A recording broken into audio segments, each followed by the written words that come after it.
Good morning everyone. Welcome back my YouTube channel Standard News by Harsh Joshia. So let's start today's topic with enthusiastic energy.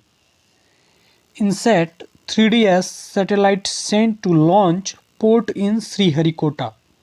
That means INSAT 3DS satellite जो है उसको Sriharikota launch port के लिए रवाना किया गया है, भेजा गया है।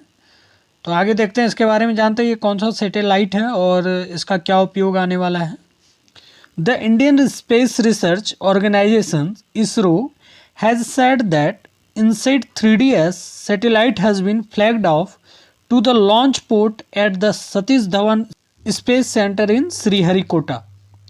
तो भारतीय अंतरिक्ष अनुसंधान संगठन इसरो ने कहा है कि इनसैट 3DS सैटेलाइट नाम का जो उपग्रह है तो उसको श्रीहरिकोटा के सतीश धवन अंतरिक्ष केंद्र से लॉन्च किया जाएगा और इसके लिए उसको लॉन्च पोर्ट पे भेज दिया गया है, यानी रवाना कर दिया गया है।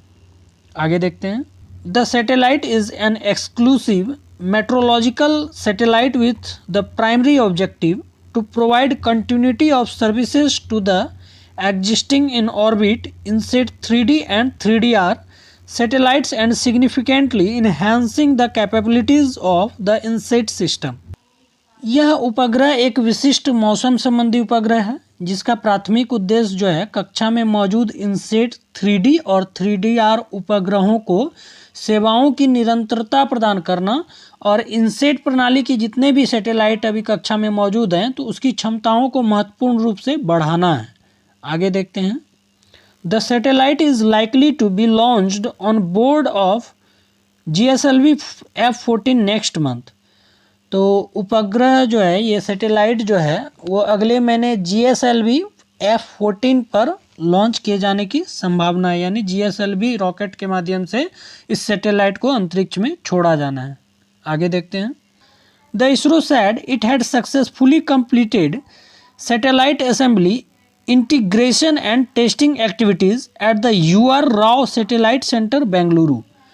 तो इसरो ने कहा कि UR राव सैटेलाइट सेंटर है जो कि बेंगलुरु में स्थित है, तो वहाँ पर सैटेलाइट को असेंबल किया गया है, एकीकरण किया गया और परीक्षण गतिविधियों को जो है सफलतापूर्वक सेंटर में पूरा कर लिया गया है और यह रेडी है अभी अब लॉन्च होने के लिए। आगे देखते हैं।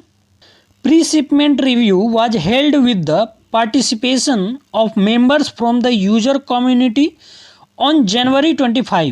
It said Indian industries have also significantly contributed in the making of the satellite.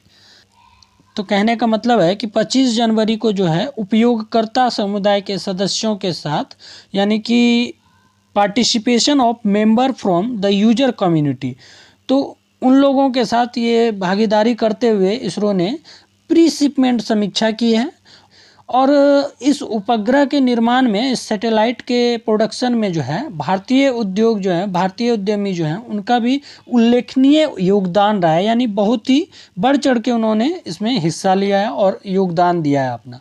आगे देखते हैं। The space agency added that the satellite user-funded project with the Ministry of Earth Sciences configured around the ISRO's well-proven 1 to 2K bus platform with a lift of mass of 2275 kg। का मतलब है कि space agency ने कहा है कि ministry of earth sciences यानी पृथ्वी विज्ञान मंत्रालय, तो उसके साथ एक यूजर फंडेड प्रोजेक्ट यानी कि उपयोगकर्ता वित्त पोषित परियोजना, तो वो परियोजना के तहत जो है जिसे कि 2275 किलोग्राम के लिफ्ट ऑफ मास के साथ इसरो के द्वारा अच्छी तरह से प्रूव्ड किया गया है, जो कि 1 से 2000 बस प्लेटफॉर्म के आसपास जो है कॉन्फ़िगर किया गया है, यानी कि 1 से 2 के यानी 1 से 2000 बस प्लेटफॉर्म के आसपास जो है कॉन्फ़िगर किया गया है, उसको जांचा गया है। आगे देखते हैं। The satellite is designed for enhanced meteorological observations and monitoring of land and ocean surface, for weather forecasting and disaster warning with state-of-the-art payloads, such as a 6-channel imager and 19-channel sounder meteorology payloads, communication payloads, a data relay transponder DRT, and a satellite-aided search and rescue SAS and R transponder।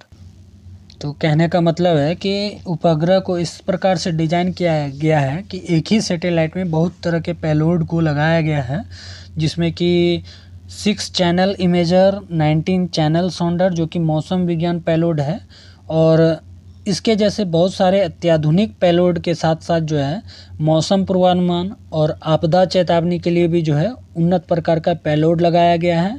और मौसम संबंधित अवलोकन के साथ साथ भूमि और महासागर की सतहों का भी जो है निगरानी करने के लिए उसमें ऐसा इस प्रकार से डिज़ाइन किया गया है कि इसके साथ साथ कम्युनिकेशन यानी संचार पेलोड और एक डाटा रिले ट्रांसपोर्टर यानी कि DRT जो है वो भी लगाया गया है। और इसके अलावा एक महत्वपूर्ण चीज़ जो कि search and rescue SAS and R यानी कि कभी भी किसी भी विपरीत समय में सहायता प्राप्त करने के लिए, खोज करने के लिए और बचाव करने के लिए भी इसमें ट्रांसपोंडर लगाया गया है, जो कि बहुत ही अद्भुत है और इनक्रेडिबल है। तो आगे देखते हैं।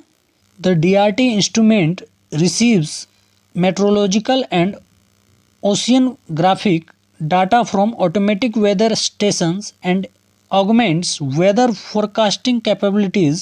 The SAS and R transponder is incorporated in the satellite to relay a distress signal alert detection for search and rescue services with global receive coverage।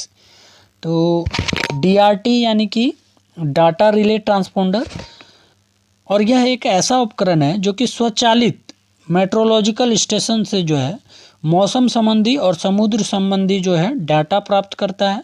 और SAS एंड R यानी satellite aided search and rescue transponder जो है, जिसके बारे में मैंने अभी पहले बताया कि उस पेलोड को भी जो है सैटेलाइट में लगाया गया है। तो ये वैश्विक प्राप्त कवरेज जो भी विश्व में घटना हो रही है, तो उसके साथ साथ ये खोज और बचाव सेवाओं के लिए भी जो है डिस्ट्रेस सिग्नल अलर्ट यानी डायरेक्शन रिले करने के लिए जो है उपग्रह यानी सैटेलाइट में शामिल किया गया है।